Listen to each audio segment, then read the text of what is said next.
Well, Jen, the chiefs I spoke with from Portsmouth, Hollis, and Manchester say they are confident that what happened in Memphis would not happen in New Hampshire. They say the keys are hiring, training, and creating a culture of de-escalation. And each of them had strong reactions to the video of Tyre Nichols' arrest. All of you have seen the video of Tyre Nichols' arrest. He died 3 days later.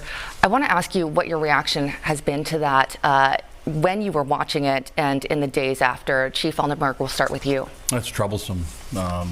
It's beyond comprehension. To me, it's a matter of basic humanity. How 5 human beings can treat one other human being the way that they did. It has no place in this profession anywhere in the country, and it definitely brings a negative light to our profession, which police officers in this state work very hard to maintain our strong reputation, our accountability to ourselves and to our police officers and to the community. So it's sad, it's sickening, and I feel for the family. Chief Newport, what went through your head when you watched that video? It was just inexcusable. It's almost unbelievable that in this day and age that something like that is still happening.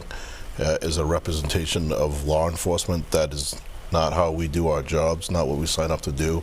We're here to help people, and clearly they were not trying to help, even if it's a person that may be of question. We're here to protect the rights of all people and give everybody the benefit of the doubt and try to assist in helping people the best we can. And Chief Hobicki, what are your thoughts? What went through your head when you watched that video? Frankly, I was disgusted.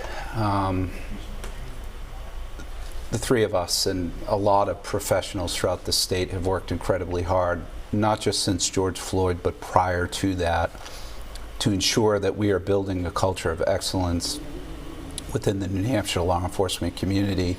And unfortunately, when we see things like this happen in other parts of the country, it impacts all of us. And so it's incredibly frustrating. It's frustrating for us because we care about the communities we serve.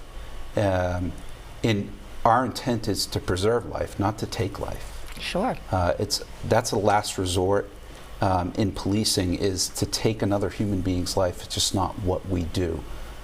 We serve communities, we serve our residents and our citizens. And we'll hear from those police chiefs on what their departments are doing to make sure that kind of violence doesn't happen in New Hampshire on News 9 at 5.